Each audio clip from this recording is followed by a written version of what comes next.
Wisdom Bites. Subscribe to one dose of wisdom at a time.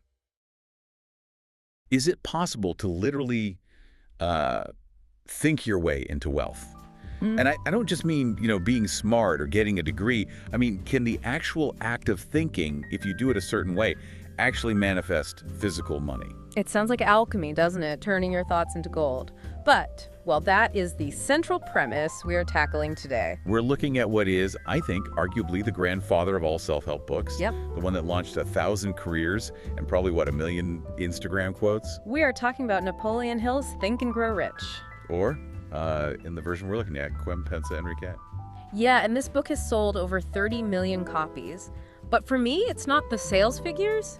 It's the origin story. Yeah. Because Hill didn't just, guess how success works. This was a 20-year research project. A project given to him by Andrew Carnegie. The Steel Tycoon. Exactly. Carnegie, one of the wealthiest men in history, basically challenged Hill to interview all the rock stars of the industrial age, Edison, Ford, you name it. And distill it all into a formula. A master plan that anyone could follow. And that is our mission for this deep dive. We are not just reviewing a book. We're going to deconstruct the specific psychological steps Hill claims can transmute thoughts into reality. We're covering the first 7 major steps today, from desire all the way to decision. It's a real journey. From the abstract to the very, very concrete. So let's get into it. The book opens with this phrase, "Thoughts are things." Which is a catchy slogan. But he doesn't just leave it at that. He jumps straight into this story about a guy named Edwin C. Barnes. And Barnes is the perfect case study to start with because, on paper, he had absolutely nothing going for him. Right. This is what I love about it. Barnes wants to work with Thomas Edison. Notice the word with him, not for him. Exactly. But he looks like a tramp. He literally hops off a freight train in East Orange, New Jersey. No money, no connections. Imagine that scene. He walks into the lab of the greatest inventor on Earth looking like he just rolled out of a ditch. But his thoughts, as Hill says, were the thoughts of a king. He didn't say, "I'll try to get a job." He said, "I will be his partner." Okay, but let's be real. If someone showed up at Apple today and told Tim Cook, "I'm your new partner," security would be on him in a second. It borders on delusion, right? It absolutely does. And that's the fine line, the difference between delusion and what Hill calls a definite purpose. So what happened next?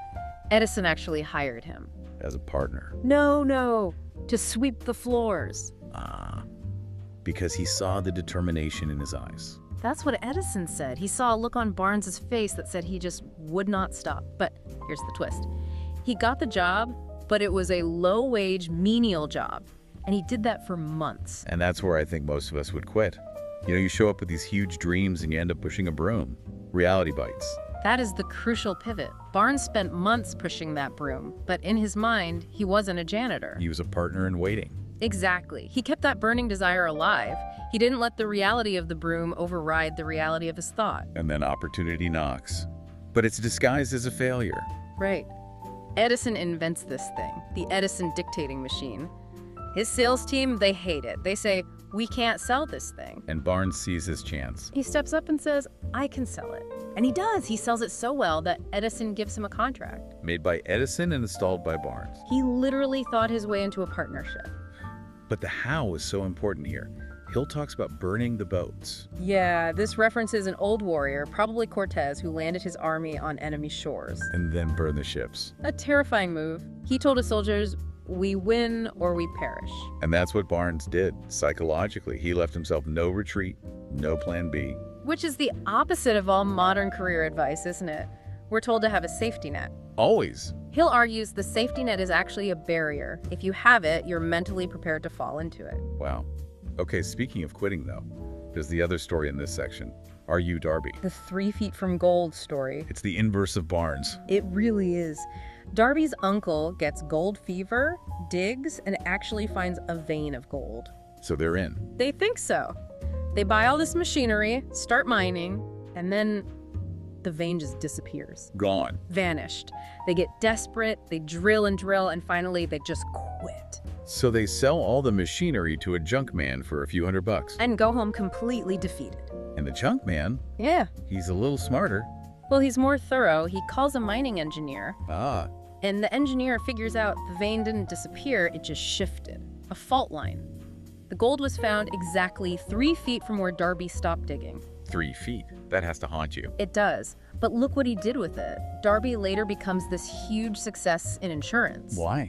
Because every time someone told him no, he told himself, I stopped 3 feet from gold. I will never stop just because someone says no. He turned a massive failure into his greatest asset. So we have the mindset. But Hill gets very specific. He says you need more than just a wish. This is step 1, desire. And he says a wish is passive. I wish I had more money. That's just a complaint. A burning desire is an obsession. And he gives 6 very practical, very specific steps to turn that desire into gold. Okay, let's run through them because some of these are tricky. All right. First, fix the exact amount of money in your mind. No vagueness. Precision. Okay, that makes sense. Second, determine exactly what you will give in return. And this is key. He says there's no something for nothing. Never. The universe doesn't do handouts. Third, establish a definite date. Okay, this is where I get anxious. A definite date. What if I miss it? Don't I just feel like a failure? That's the risk, but the subconscious needs a deadline, otherwise it's just a daydream. But check out step 4. This is the one that trips everyone up. What is it? Create a definite plan and start immediately, whether you are ready or not. That's the killer. I'll start when? Exactly. Hill says readiness is a myth. Motion creates the plan. 5th, write it all out. And 6th, this is the controversial one. Read the statement aloud twice a day. Morning and night. And this is the kicker. You have to see and feel yourself already in possession of the money, which sounds a bit like lying to yourself. Hill calls it faith. That's step 2. He calls faith the head chemist of the mind. Practically, though, how is that not just delusion? I have $1 million when I have $10 in my account. Well, think of your subconscious like a garden. It doesn't care if you plant a seed for corn or a seed for poison. It will grow whatever you plant. It doesn't distinguish between true and false. Not in the way your conscious mind does. It just responds to the emotional weight of the thought. If you feed it fear, it translates that into failure. If you feed it faith, it translates that into success. So this reading aloud, that's what he calls autosuggestion. Yes, that's step 3, autosuggestion. And that's just talking to yourself. With intent. Think of it like you're running ads to your own brain.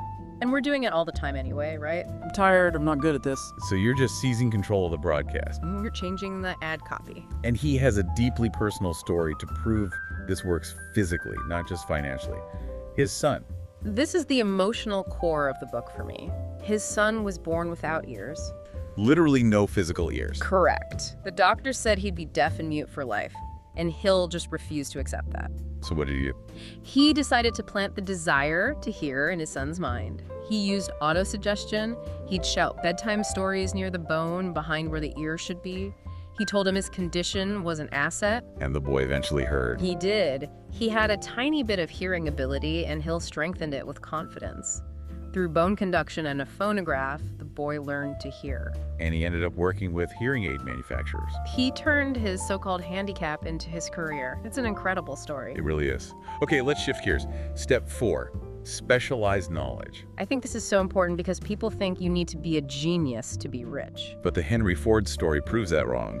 The libel suit. Yes, a newspaper called Ford an ignorant pacifist. He sued them. And in court, the lawyers tried to prove he was ignorant by asking him trivia questions. Who was Benedict Arnold? Things like that. And Ford didn't know the answers. He finally got fed up, pointed at the lawyer, and said, basically, why should I clutter my mind with facts when I have a row of buttons on my desk? I can push one and summon an expert who can answer any question. I love that. But, if I try that in a job interview, I'm not getting hired. Hey, fair point. But Hill isn't talking about passing a test. He's talking about building a fortune. He says an educated person isn't someone full of facts. It's someone who knows where to get the knowledge and how to organize it. It completely redefines education, from memorization to access. And access and organization lead us to imagination. Step 5. Right. And he splits it in 2. There's synthetic imagination. Rearranging old ideas. And creative imagination. That's the hunch, the inspiration. He tells the story of the enchanted kettle. Coca-Cola. A country doctor sells an old kettle, a paddle, and a secret formula to a clerk named Asa Candler. For $500, the doctor must have thought he made a killing. He probably did, but that formula was worthless on its own. It was just sugar and water. Candler added the one thing the doctor was missing. Imagination. He imagined a global thirst. That kettle became a consumer of factories and a creator of fortunes. Speaking of seeing things, what about the $1 Million Sermon? Oh, this is a great one. Frank Gonzalez, a young preacher, wants to start a new kind of college. He needs $1 million. A huge sum back then. Astronomical.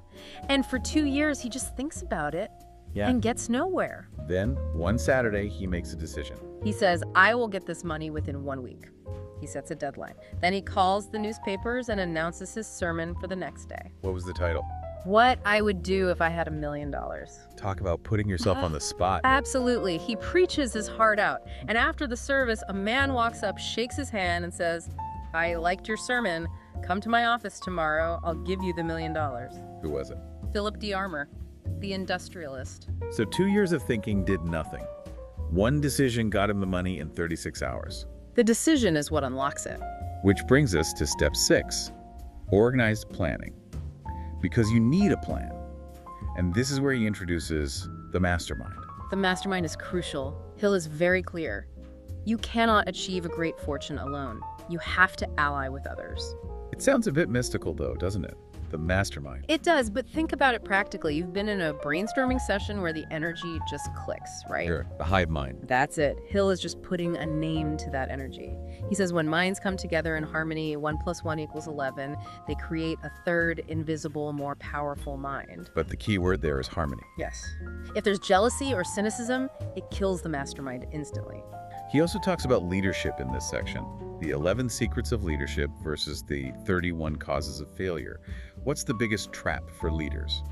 I think it's the fear of competition from followers. A leader who's afraid someone will take his job will eventually lose that job. And he also has this QQS formula: quality, quantity, and spirit. Right. Most people get quality and quantity.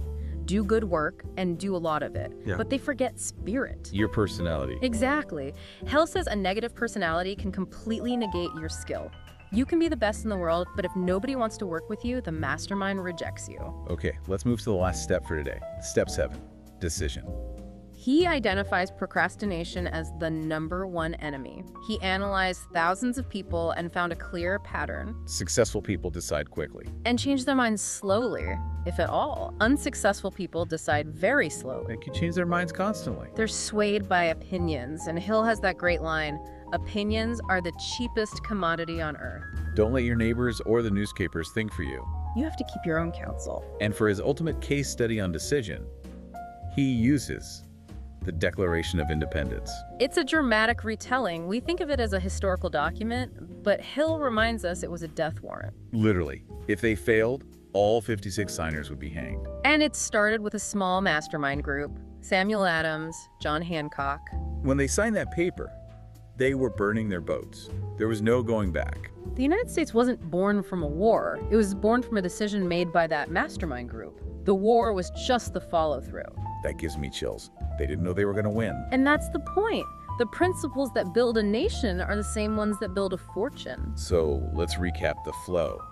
It starts with a burning desire.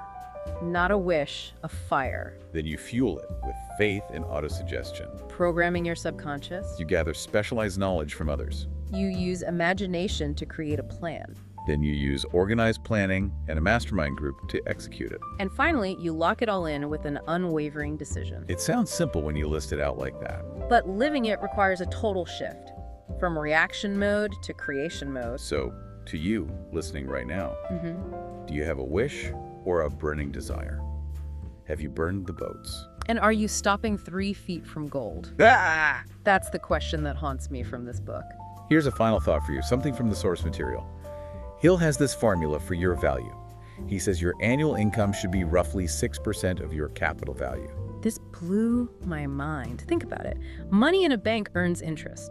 Hill says you are the capital. Your ability to render service is the asset. So do the math. If you want to earn, say, $100,000 a year, and that's just the interest, then you need to be a human asset worth about $1.6 million. You have to build a machine, your brain, your skills.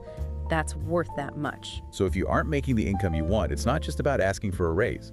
It's about increasing your capital value. Your ability to serve.